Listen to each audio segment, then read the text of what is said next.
agar usaha mereka tidak berhasil dan dapat dipatahkan, maka seorang mukmin harus mempunyai senjata khusus dalam menghadapi mereka.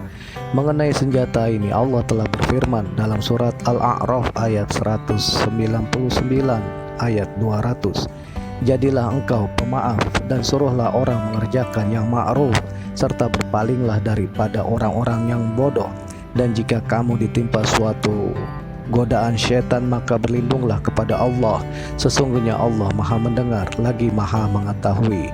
Quran Surat Al-A'raf 199 sampai 200. Adapun keadaan atau situasi yang memungkinkan adanya gangguan jin adalah sebagai berikut.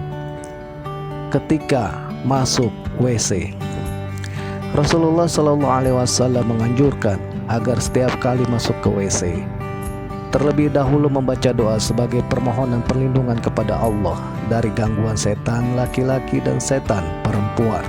Hal ini sebagaimana tertuang dalam hadis berikut ini dari Zaid bin Arqam. Rasulullah SAW bersabda, sesungguhnya toilet-toilet itu dihuni oleh jin. Oleh karena itu, apabila seseorang di antara kalian masuk ke dalam toilet, maka katakanlah, Allahumma inni a'udzubika minal khubusi wal khaba'is, yang artinya, ya Allah, aku berlindung kepadamu dari gangguan jin laki-laki dan jin perempuan. Hadis riwayat Abu Daud, Nasai, Ibnu Majah, dan Ahmad. Ketika seseorang marah, maka setan akan dengan mudah masuk dan menggodanya. Oleh karena itu, Rasulullah SAW mengajarkan bahwa ketika seorang marah, hendaklah ia membaca ta'awuz, a'udzubillahi minasyaitonirrajim. Hal ini sebagaimana dikatakan dalam sebuah hadis berikut ini. Dari Sulaiman bin Surad berkata, ada dua orang saling memaki di hadapan Rasulullah SAW. Saat itu kami sedang duduk di sampingnya. Salah seorang dari keduanya memaki temannya dengan sangat marah sehingga tampak mukanya memar-merah. Rasulullah SAW kemudian bersabda, sungguhnya saya mengetahui sebuah kalimat yang apabila diucapkan maka marah kalian akan hilang, yaitu a'udzubillahi minasyaitonirrajim. Aku berlindung kepada Allah dari godaan setan yang terkutuk. Hadis riwayat Bukhari, Muslim. Ketika berhubungan badan suami istri, Rasulullah SAW juga menganjurkan agar sebelum melaksanakan hubungan badan terlebih dahulu berdoa dan berlindung kepada Allah dari godaan syaitan. Dalam sebuah hadis dikatakan, Rasulullah SAW bersabda, apabila salah seorang dari kalian hendak menggauli istrinya, kemudian sebelum menggaulinya ia membaca doa, Bismillah, Allahumma janibna syaiton wa janibis syaitona ma rozaqtana. Dengan menyebut nama Allah, ya Allah, jauhkanlah kami dari godaan dan keadaan setan, serta jauhkanlah setan itu dari apa yang akan Engkau anugerahkan kepada kami, yakni berupa anak. Maka apabila dari hubungan tersebut ditakdirkan membuahkan seorang anak, maka anak itu tidak akan diganggu oleh setan selamanya. Ketika turun dari lembah atau turun dari rumah, Rasulullah mengajarkan bahwa apabila seseorang keluar dari rumah atau melewati lembah tempat angker, hendaklah membaca doa sebagaimana tercantum dalam hadis berikut ini.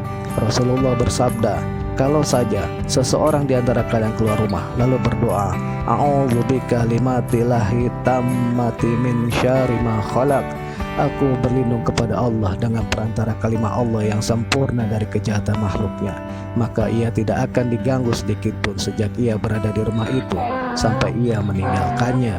Hadis riwayat Ibnu Majah dengan sanad yang sahih. Ketika mendengar ringkikan keledai, dalam hal ini Rasulullah bersabda, Abu Hurairah berkata, Rasulullah SAW bersabda, apabila kalian mendengar ayam jantan berkokok, maka mintalah karunia dari Allah, karena sungguhnya ayam itu melihat malaikat.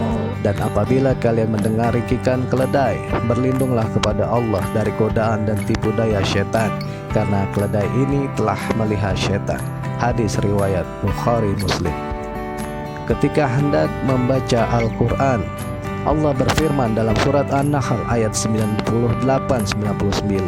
apabila kamu membaca Al-Quran, hendaklah kamu meminta perlindungan kepada Allah dari syaitan yang terkutuk. Sungguhnya syaitan itu tidak ada kuasanya atas orang-orang yang beriman dan bertawakal kepada Tuhannya. Quran Surat An-Nahl 98-99. Sekelompok jin dengan hikmah dan kehendak Allah juga bisa menciptakan kegaduhan di rumah seorang muslim. Ini dilatar belakangi berbagai motif seperti mereka iseng, menakut-nakuti, permusuhan, serangan sihir, dan lain-lain. Inilah yang dialami oleh seorang lelaki yang tinggal di area pedalaman di negerinya, di rumah yang ia tempati dan merupakan warisan leluhurnya itu. Ia mengalami suatu yang aneh, tepatnya tanggal 2 Ramadan. Aku dilempari dengan batu dari dalam dan luar rumah di suatu malam. Ada yang mematikan lampu, namun aku tidak melihat siapa yang melakukannya, dan ini terjadi selama 4 hari. Dengan harapan mendapat pencerahan terhadap apa yang dialaminya, ia pun berkunjung ke rumah kerabatnya, lalu menceritakan mereka perihal kejadian yang mengagetkan itu. Musuh-musuhmu lah yang melakukan tindakan buruk atau menyeramkan itu untukmu, jawab para kerabatnya. Akhirnya ia dan kerabatnya sepakat untuk membuktikan kebenaran kejadian tersebut. Ketika malam tiba dan mulai menggelap, mereka pun menyaksikan apa yang aku ceritakan dan membenarkannya. Setelah itu semua mereka memintaku dengan tegas agar aku hengkang saja dari tempat ini. Bingung dengan apa yang terjadi, akhirnya ia memilih bertanya kepada Al-Lajnah Ad-Daimah, bagaimana penjelasan Anda sekalian tentang kejadian ini? Bagaimana penyelesaiannya? Bagaimana pandangan hukum syar'i tentang ini? Ungkapnya setelah menjelaskan singkat apa yang telah terjadi. Berikut jawaban pihak Al-Lajnah Ad-Daimah dalam fatwa nomor 6618 yang kami dapati dalam kitab Fatwa Al-Ulama Fu'ilat Al-Sihr wal Mas wal Ain wal Jan yang disusun oleh Syekh Nabil Ibnu Muhammad Mahmud. Bisa jadi mereka yang mengganggumu adalah sekelompok jin yang hendak menyerang dan mempermainkanmu agar engkau pergi hengkang dari rumah, atau mereka sekedar iseng dan mencandaimu. Bisa jadi ada di antara jin itu melakukan aksi balas dendam atau penyiksaan yang engkau lakukan terhadap mereka, dan penyiksaan itu tak engkau sadari. Apapun itu, engkau mesti menjaga diri dengan membaca Al-Quran di rumah dan juga ayat kursi saat hendak menuju ranjang tidur atau istirahat.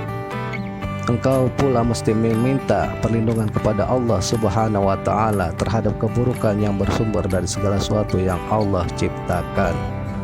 Ya Allah, aku meminta penyembuh terbaik dan jalan keluar terbaik. Dengan nama Allah kami berlindung, dengan nama Allah kami keluar, kepada Allah Rabbuna semata kami bertawakal.